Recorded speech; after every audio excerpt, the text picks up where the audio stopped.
How does your party actually feel about his fitness for office right now?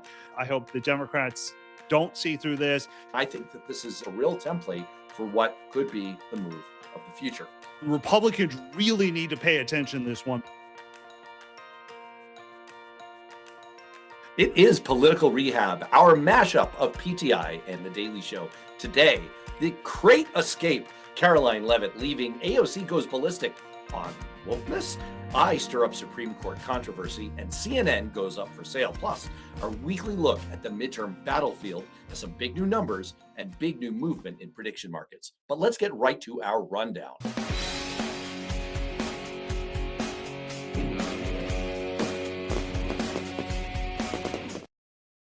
Okay, this is real. If you haven't heard about it yet, on July 8th in Turkey, President Donald Trump faked his own exit from Air Force One. He walked up the stairs of the plane on camera, then secretly slipped out through a catering container. Remember, this is real. I'm not making this up. Was smuggled onto a military jet and flew to England in total secrecy, while the plane full of journalists and staff who thought he was still aboard took off first as a decoy for missiles. That's great. This was a real threat to the life of the president, but the reason he was vulnerable in the first place is that he'd been flying around in a lavishly gifted Qatari 747 that didn't have the security infrastructure of an actual Air Force One. So this whole humiliating scramble was substantially self-inflicted. Matt, between the catering cart escape and the obvious physical toll the job is taking on him, how does your party actually feel about his fitness for office right now? Defend your boy. We've come a long way from George W. Bush flying in to a war zone to Trump being smuggled out in a catering crate and having everybody else be a decoy. Look, the job of the Secret Service is protect the president, and I applaud them for their creativity. The whole controversy here, I don't quite see it the same way as the media wants to talk about this. The plane shouldn't have been used as a decoy, and we need to investigate why the military, Secret Service, and U.S. intelligence service even allowed Air Force One to take off. But that's not the real issue. The real issue is the United States president was under a direct threat during a NATO meeting. How could this happen? It means intelligence and security breakdowns far before this moment. We have a serious intelligence issue here that needs to be looked at because we never should have gotten this far. Oh, congratulations, Matt. Under Donald Trump, you've gone from the party of Lincoln to the party of Slinkin. Not since Arnold Schwarzenegger's protagonist ended up with a towel wrapped around his head in Total Recall has a supposedly macho protagonist looked so weak and ridiculous. Look, I would like to extend a little bit of sympathy to the president of the United States who was under a threat to his life. There have been actual assassination attempts against this US president before, except for the genesis of this was all in him taking this Qatari bribe, this lavish, ornate bribe from Qatar of a 747 Air Force One replacement without the needed security on it to protect him. And that's how he ended up sneaking around inside a catering cart. He brought that on himself. And if you want to watch some great memes on it, the internet has won this one completely. It is fantastic if you want to watch it. Let's switch gears. Karoline Leavitt is leaving the White House. There is some speculation online that she's leaving because she was left on the decoy plane. I don't know if that's true. The internet likes to lie, but it might be part of it. Matt, what do you make of her leaving? And what do you think of the job that she's done so far? I think everyone in the Republican Party can sympathize with the idea of leaving to spend more time lying to your family. Karoline Leavitt has had a disastrous, beclowning tenure as White House press secretary.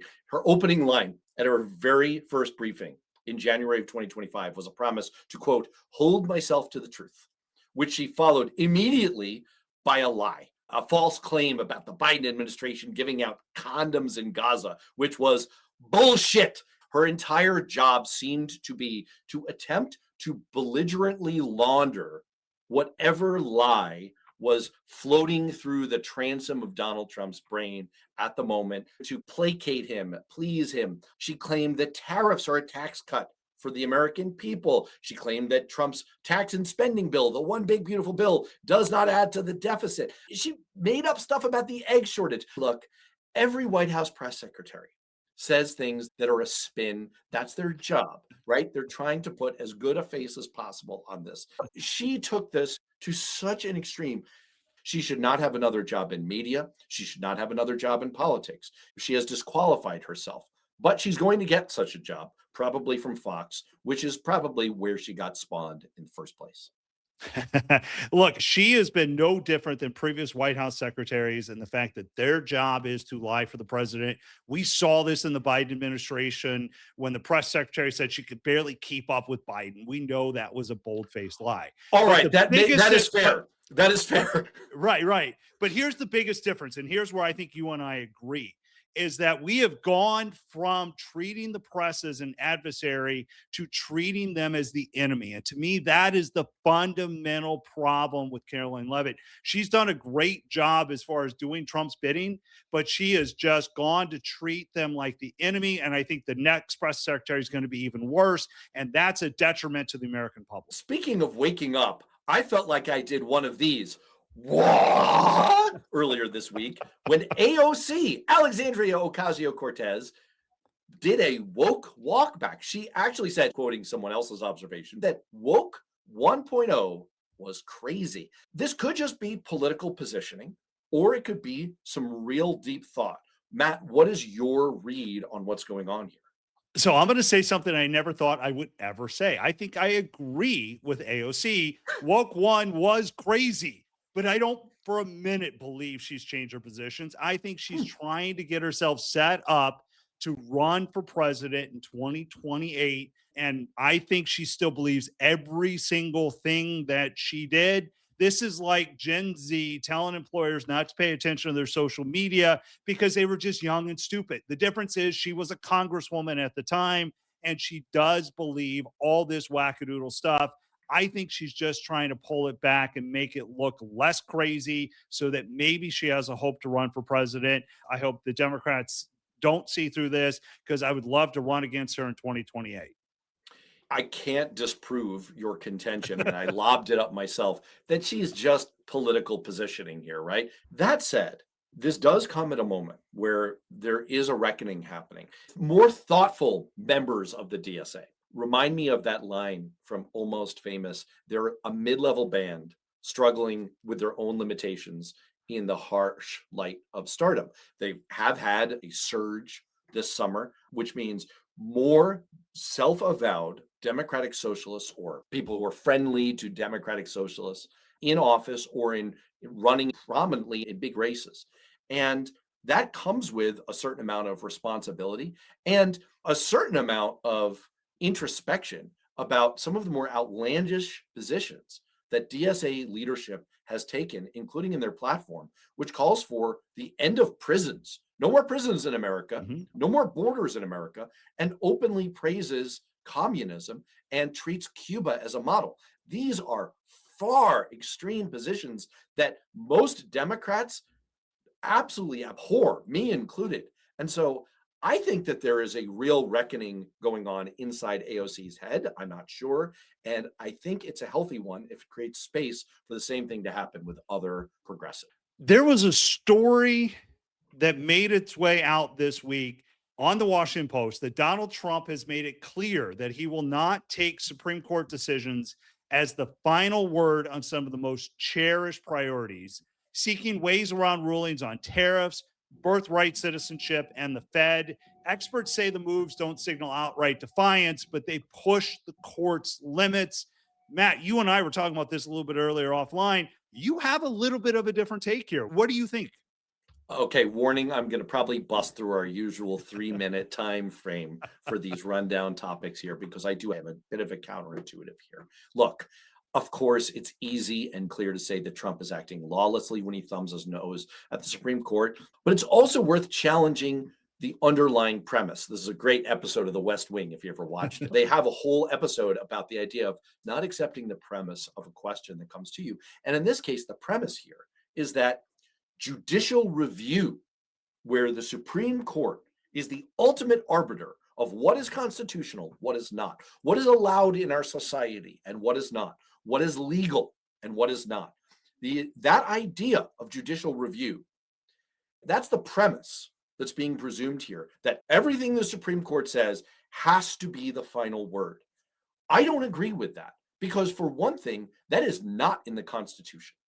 That is a right that the Supreme Court gave to themselves. It's a power that they inferred in the Constitution, that they delegated to themselves as far back as Marbury versus Madison, and that we have subsequently gone along with. If you believe in originalism, strict constructionism, or any other conservative judicial philosophy that has at its core a belief that what we are allowed to do in our country is written out in the Constitution, the idea that the Supreme Court gets the final say is not in there. And I will tell you something else. In my view, the Supreme Court is the most broken of our three branches of government. The fact that the presidency, the executive branch, has become so broken is because the Supreme Court has allowed it to become so, especially recently under Donald Trump, by giving him immunity and impunity.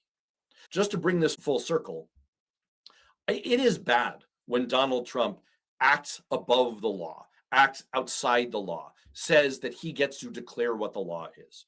But I'm not sure that the corrective is going back to the premise that the Supreme Court, the unelected judges in a deeply corrupt, and we know that these justices, many of them are corrupt, Clarence Thomas, John Roberts, the idea of going back to the Supreme Court to fix it, that I don't accept. I think that the corrective here is to once again elevate the branch of government that is listed first in the Constitution, in Article 1, the Congress, and to have the branch of government that is closest to the people, where all power should derive in a democracy, have that branch of government be the ultimate arbiter of what is allowed, what is legal, and what is constitutional in America. I think that's a proposition that's at the very least worth discussing and not blithely assuming. I 100% agree with you. The real institutional failure here is Congress.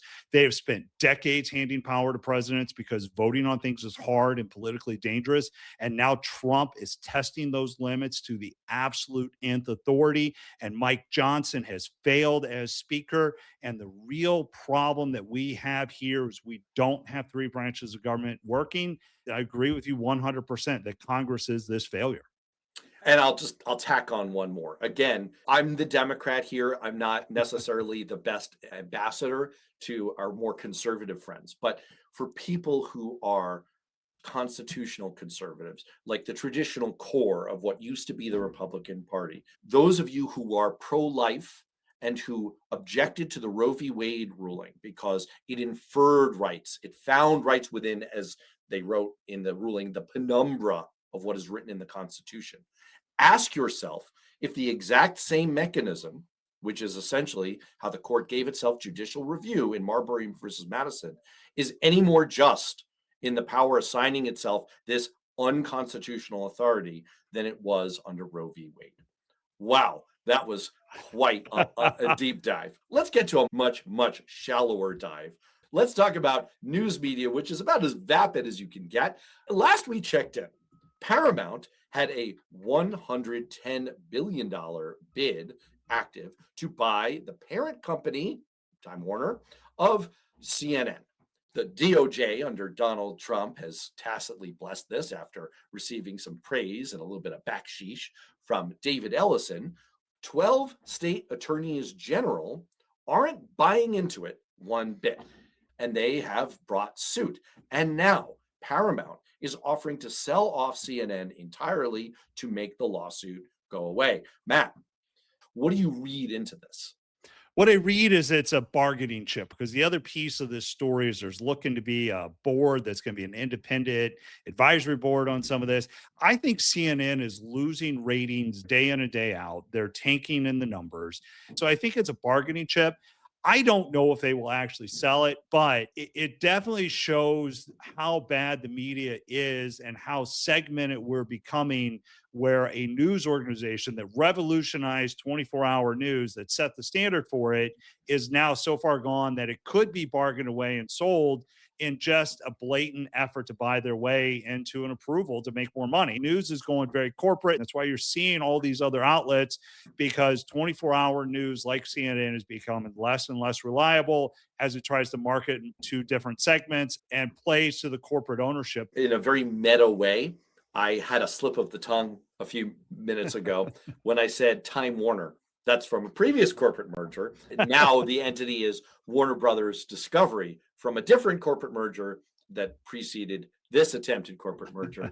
And look, corporate ownership of media has become especially fraught these days as corporations have knuckled under to pressure from Trump. No one has gone further than Paramount. But what really jumps out to me here is just how much all of this is working from these 12 attorneys general. It really creates a template for much more active enforcement of what's supposed to be federal law and federal enforcement from the state level, because we now know that the Trump administration will not enforce the law. They're not going to actually act in the public's interest. It is back to these attorneys general. And by the way, they have every ability and every right to do this kind of thing for lower levels of the Trump administration, to go after DOJ staffers who break privacy laws when they break into the Social Security Administration. I think that this is a real template for what could be the move of the future.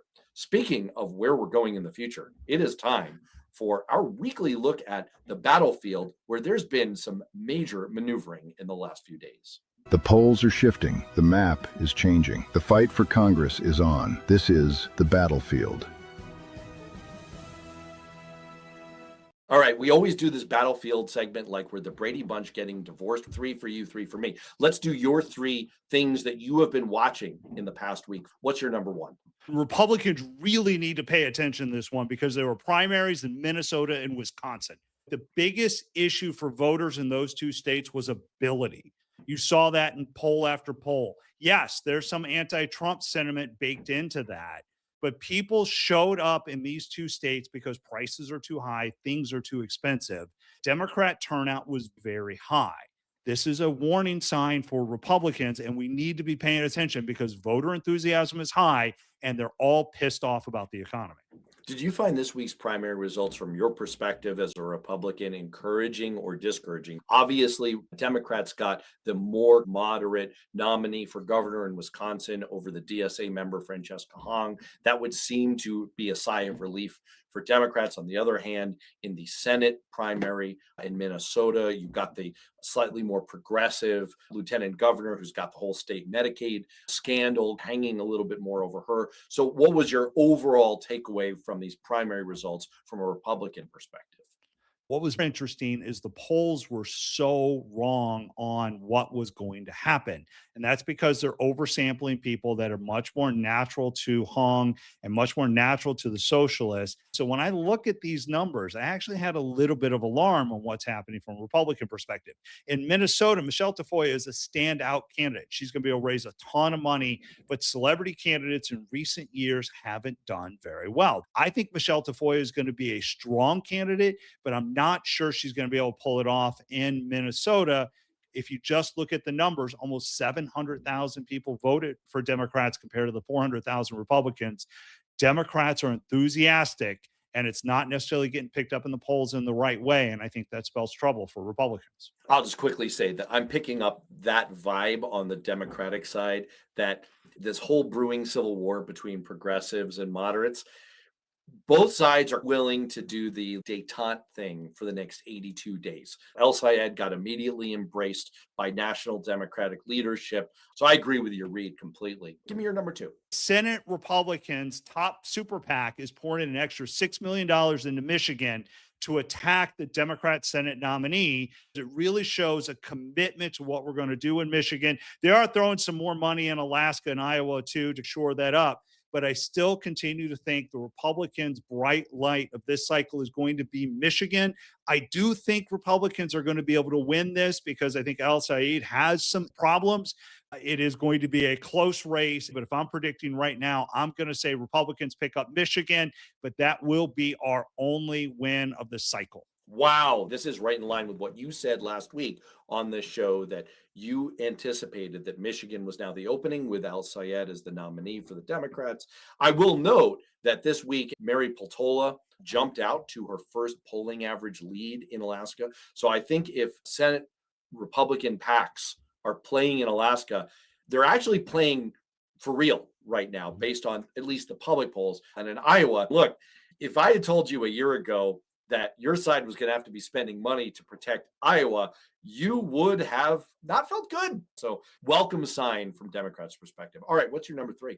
Donald Trump this week pivoted the nation's attention back to vaccines with an executive order that takes aim to scale back childhood immunization schedule and space out shots into separate visits. The reason this is in the battlefield is that strategists and even Trump's own pollster, Tony Fabrizio, have warned that efforts to shave down vaccine recommendations may not matter much to most voters this fall. I've worked with Tony Fabrizio. If Tony is telling the president and everybody else that this isn't going to matter, this isn't going to matter. You got people like Frank Luntz, who says nothing in America matters more than affordability. And anytime the administration Republicans go off affordability, they're not talking about what Americans really care about. And Whit Ayers has said Trump's announcement does not strike me as the most persuasive political messaging. Trump is talking about things voters don't care about, and we're starting to see those numbers matter in the states we talked about earlier, like Michigan and Wisconsin. I'll just pick up quickly on the Whit Ayers quote there. Whit Ayers is someone that I respect a great deal. He's, in my mind, the best Republican pollster working today. He's a former guest on my podcast. When he says, maybe this isn't in our best strategic interest, the translation is, you're out of your freaking mind. What are you doing? So let me turn that question to you, Matt. We are only a few weeks past stories about the White House trying to rein in our Robert F. Kennedy Jr. and his folks over at DHS from their jihad against vaccines, especially childhood vaccines. But now there's this switch around this executive order. What are Republicans behind closed doors? What are they saying about this? It is a complete mess right now. This is not what we need to be talking about. Yes, Maha likes this. They love this. And this is a nod to that group who Trump feels got him elected. I suspect when you start to look at the scorecard, Democrats are probably still maintaining a pretty solid ground. Yes, exactly as you suggested. Pretty flat on Trump's approval numbers, his approval numbers with independents. Both of them absolute toilet territory, as you've alluded to on this show several times. The big one to notice here is the generic ballot. I talked last week about the fact that Real Clear polling had put Democrats into this plus 7.2 territory. This is a more reactive polling average. It tends to bounce around a little bit more because of their methodology. But Nate Silver over at Silver Bulletin is a lot more cautious. And now his generic ballot margin is creeping into the exact same territory. So that is a major positive for Democrats coming out of this week. Now, last week you talked about likely voters, and Nate Silver brought that up this week. What are you seeing with likely voters? How's that starting to impact? How's that impacting the scorecard right now? What Nate Silver did this past week, and we can get more into this in a moment, is he put out his model, his prediction model. Obviously, he's one of the most well-known and closely watched forecasters, election forecasters working today. He was sort of the OG of the field using this kind of data-intensive approach. He reached the same conclusion that I was speaking to a couple of weeks ago, which is that pollsters tend to make that switch from registered voters over to likely voters somewhere around nowish. And so what you can anticipate in the next few weeks is that more polls are going to switch over to that likely voter model. And what we've seen in other polls is that likely voters are trending toward Democrats. And that's a switch from 2 years ago in 2024. Nate Silver got there a slightly different way. He got to the same conclusion by saying, look at the turnout. It's what you were alluding to in Michigan and Wisconsin earlier. The turnout has been just gangbusters for Democrats, something like a 5.6% turnout advantage across all the special elections, 117 of them that have occurred since the presidential last year. So he gets to the same conclusion via a different route. But either way, what we can expect is those generic ballot numbers, all of the polling numbers, to start to look a couple of points better for Democrats over the next couple of weeks. All right. So you've gone through all this stuff. What's your bottom line this week? I don't love handing week after week toward the Democrats. Still, it's hard to take a week where you see this drift toward Democrats in a major measure of the generic ballot and not give it to the Democrats. And of course, the other thing that you can point to is that this is the first week that we've seen Democrats pull ahead on poly market as being more likely to take over the US Senate. They've been trailing Republicans on that measure in a prediction market. Now, look, prediction markets, there are issues, there are structural issues, right? That said, it is another tiny brick in the wall that says things are just continuing to trend toward the Democrats. So my verdict was a slight lean toward the Democrats for this week. You? I think all indicators right now for Republicans are we're going to have a very bad November. Something dramatically has to change for that, which is why I think your scorecard keeps showing every week trending towards Democrats.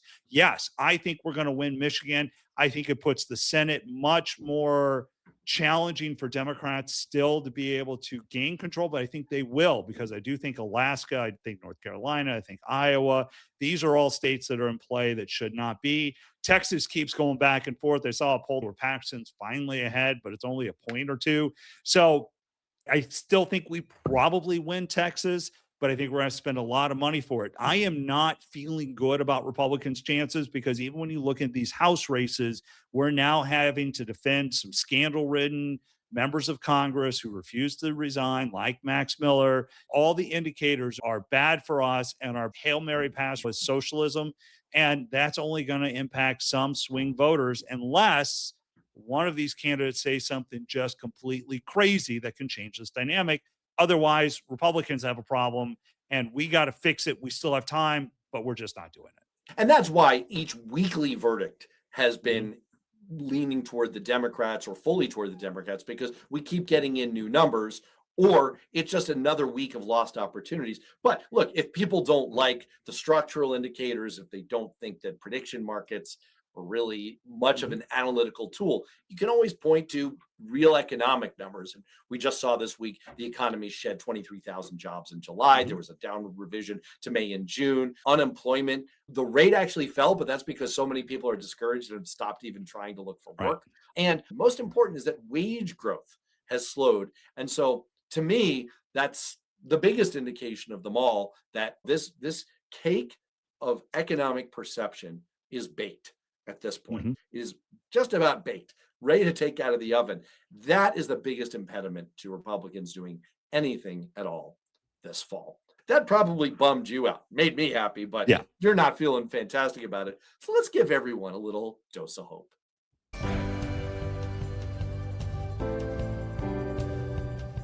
There are cameras popping up all along roads across America called flock cameras. Now, you've probably seen some of the stories. It was on Fox News and CNN. They scan license plates, record where cars were seen, and feed that information into a database police departments can search. Flock says it has around 120,000 cameras across the country. Police departments say they help solve crime, recover stolen cars, and find suspects faster. But critics are stacking up. They're citing alleged police misuse, privacy right violations, and mass surveillance. Dayton, Ohio suspended its Flock system after an audit found more than 7,000 searches connected to immigration enforcement by outside agencies. Connecticut discovered out-of-state agencies accessing Connecticut camera information for immigration investigations. Reporting has identified numerous cases in which police officers allegedly use Flock databases to track girlfriends, former partners, or other people for personal reasons, which led to something truly amazing. People started getting involved. They started asking who has access to this information. They started showing up at city council meetings. They started demanding answers from police departments and elected officials. And this movement is crossing party lines. Progressives see a surveillance system that can be used for immigration enforcement. Conservatives see government building a giant database tracking where Americans drive. And for once, the left and the right looked at the same government program and both said, yeah, that seems creepy. And the pressure is working. The Flock CEO has now announced major changes. Now look at that. Americans learned what their government was doing, got pissed off, left the couch, and actually did something about it. And that may be the best thing about this whole Flock controversy and why I chose it as a dose of hope, because it's a reminder that we, the people, still mean something. Because every once in a while, a bunch of regular people can walk into a government meeting and remind everybody in the room exactly who works for whom. Last week, I told you to look up. Look up at the 6 planets that would be visible in a line in the sky. Look up at the solar eclipse. Look up at the Perseid meteor shower. And it seems like many of you listened. But unfortunately, one family in New Jersey really didn't, and we just found out this week exactly what hit their house back in July 2024. A meteorite weighing more than 2 pounds, doesn't sound that impressive, but if it's going at supersonic speeds, it's a lot, tore through the roof of a home in Hillsborough, New Jersey, after a daytime fireball streaked across the New York City area and produced a sonic boom just south of the Statue of Liberty. Scientists just published this week their full analysis of what was in that meteorite in the journal Science Advances, and it turns out to be one of the most scientifically valuable meteorites recovered in years. It's a rare type of carbonaceous chondrite, a primitive carbon-rich rock that's barely changed since the solar system formed 4.5 billion years ago. Inside it, researchers found evidence of ancient concentrated salty brines on the parent asteroid that the meteorite came from, only the second meteorite of this type ever recovered. It also contained a wide range, and this is the key point here, of amino acids and complex carbon-based organic compounds, the actual building blocks of life. Not life itself, but the raw ingredients. Now, look, I'm about to super duper nerd out on all of you people, and I hope you'll bear with me, because this gets into territory that has been long explored in the kind of science fiction that I secretly love to read and watch. And it turns out that this idea that the building blocks of life may have fallen to Earth has been long explored in that type of speculative fiction. And beyond that, it's been explored by real serious scientists who believe it's quite possible not only that the ingredients of life fell to Earth 4.5 billion years ago from the heavens, but also if they were available on these kinds of rocky surfaces and interstellar ice, they could have been seeded in neighboring star systems. And therefore, neighboring stars could have biological life forms on the planet circling them that are our distant biological cousins. This is an idea, panspermia, that was explored in this year's biggest movie hit, Project Hail Mary. So it's a little bit current in pop culture, just a little bit. But look, I feel hopeful about this because once again, all of these stories remind us that our petty little problems here on Earth are not much. And we may have some distant cosmic relatives who share the same problems, hopes, dreams, faults. Donald Trump's new hair wig, wherever that came from, also from a distant meteorite. And I'll just say that I closed out last week's dose of hope by saying that if everything else fails, and if we end up with horrible candidates for president in 2028, then as an expedient, we could all root for a giant meteor to hit. I didn't think that all the giant meteors out there might be listening. So I'm very sorry for that New Jersey family who had their house caved in. Hopefully they were protected by a thick layer of hair gel and pecking plants. But this is definitely the kind of giant meteor we can all root for.